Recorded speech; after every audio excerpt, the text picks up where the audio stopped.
Welcome to Shades of Migraine, a podcast series created by the Association of Migraine Disorders.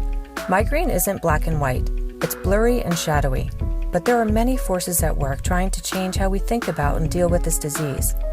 We hope you'll enjoy listening to a wide variety of voices, including the perspectives of both people living with migraine and those that are trying to help. Each will share their unique shade of migraine. In this episode, we talk to migraine advocate Shirley Kessel. Shirley is the executive director of Miles for Migraine and the mother of 2 daughters living with migraine disease. Shirley talks about her work with Headache on the Hill, Miles for Migraine, and how migraine disease has impacted her daughters throughout their high school and college careers. Shirley will also share her best advice on how people with migraine can become active participants in migraine advocacy. I'd also like to thank our volunteers this morning, and without you folks, we could not be pulling this off.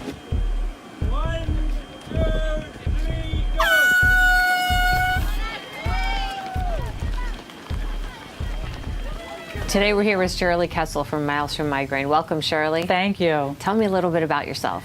Well, right now I'm the executive director of Miles for Migraine, and we put on walks and runs and education days around the country, and we also have a youth program for kids who are impacted by migraine and other headache disorders. Great. And how long have you been doing that?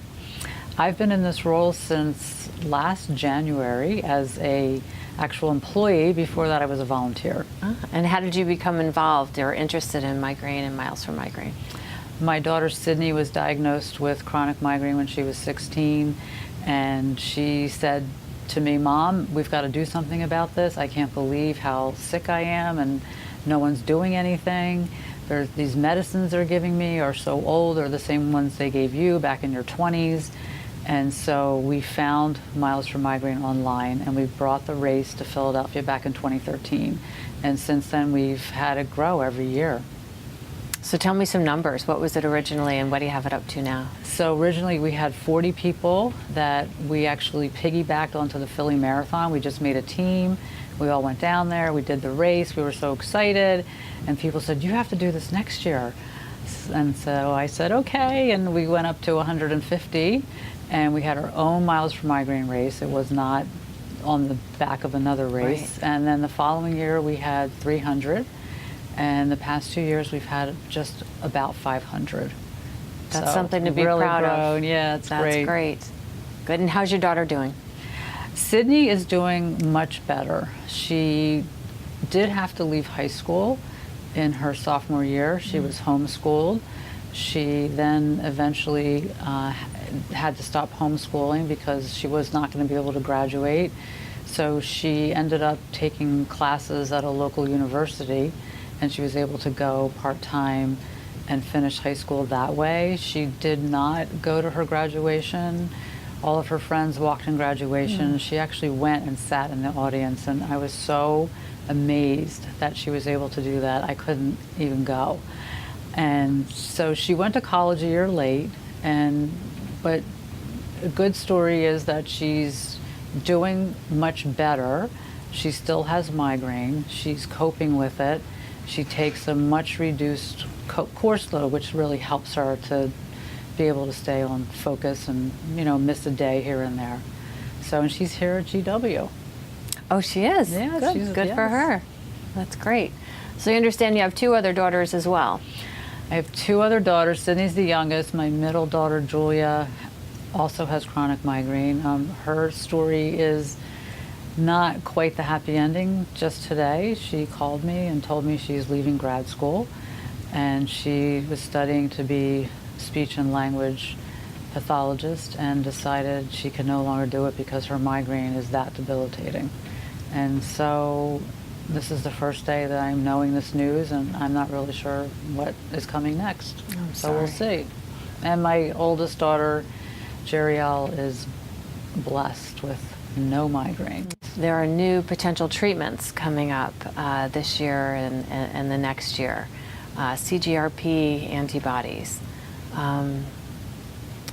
What do you know about that? What are your thoughts on that? Well, as soon as I found out that there was a trial in Philadelphia for this new class of drug, I immediately went running with my youngest daughter, Sydney, down to where they were doing the trial, and they accepted her, and she was in the trial for a year, and she really got better. I think her being in this trial is what enabled her to go to college. And so the trial was over right before she started. She did have a little flare-up of more frequent migraine. However, she's doing okay. So I feel very fortunate that she's had that, and I'm hoping that it'll work for my daughter Julia and also for myself. All right, so we're in Washington, D.C. right now for Headache on the Hill, and I know you've done this in the past, and you're a big volunteer for this too. I know you really help coordinate it. Tell me a little bit about your involvement in Headache on the Hill. So I fell into the position of being the volunteer lead a couple of years ago, and I really didn't know what I was doing, but I did it anyway. And it was a great learning experience. And then I was able to pass the baton to Katie McDonald 2 years ago, and she was the volunteer, and she became the executive director actually just this past year, and now she is running the whole thing, and she's actually it's a paid position. It's a lot of work. Mm-hmm. We had, the year that I went, I think there was maybe 70 or less than that. This last year we were about 90, I believe, and this year now we're well over 100. The number was projected to be 150. I think some people haven't shown up, so it's a little less than that. That's great. And you're also involved in CHAMP. So CHAMP is the Coalition for Headache and Migraine Patients, and it actually happened very organically. We were at a meeting, and I was with Bill Young and Megan Busby from American Migraine Foundation, and we were talking about how splintered this community is, and there's so many people doing such great work that if we could bring ourselves together and make ourselves more powerful, we would just really be doing such a great mission for all the people with headache disease. And so that's exactly what we did. We founded this coalition, and it was so fast. It was like lightning. We talked about it, and the next day I knew I was out there knocking on doors, getting funding, and we got it funded, and we've had 2 very successful meetings. We have a wonderful director, and I think this is really going to change the landscape for people with migraine and headache. Great. So what's a day in the life like for Shirley Kessel? I'm going to be perfectly honest with you. Please. A day in the life could be me waking up and going right to my computer at 7 a.m. and not leaving until 4.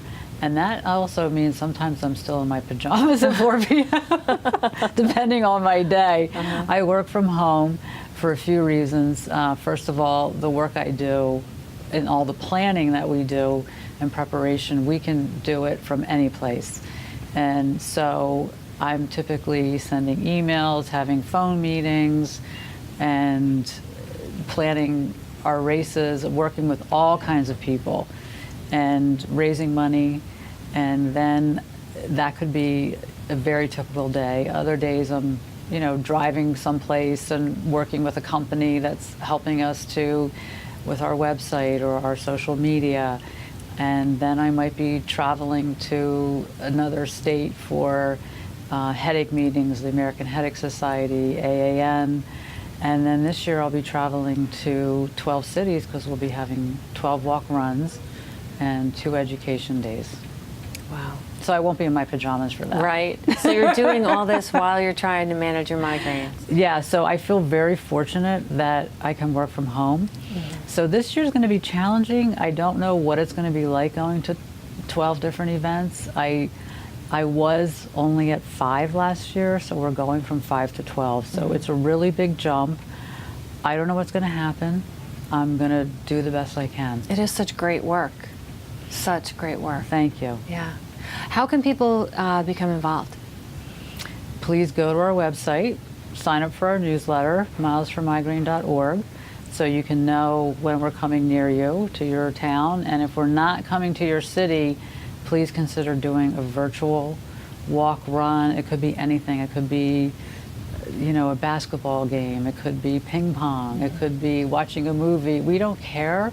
Just do something and put it out there on social media that you're advocating for your disease and you're trying to make a difference. And on your website, you have directions on how to reach out to you and contact someone to start working together? We have information on how to do your own virtual event, and our email addresses are there. You can always email us. You can call me. My phone number's there. Just, I'm on East Coast time, so take that into consideration. Great. Yeah. All right, so is there anything else that you want to talk about? I would, in closing, like to say that diseases that have been stigmatized, such as HIV, breast cancer, the only way that these diseases ever had a change in perception was by patients and their caregivers and families going out and advocating. And this is what really needs to happen. Your doctor can't do it for you.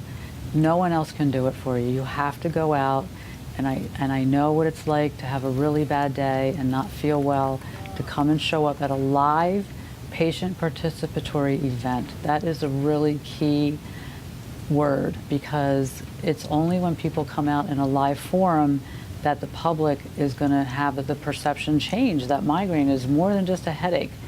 And come to one of our events. If you can't come, send your family members or just come and watch. You don't have to pay.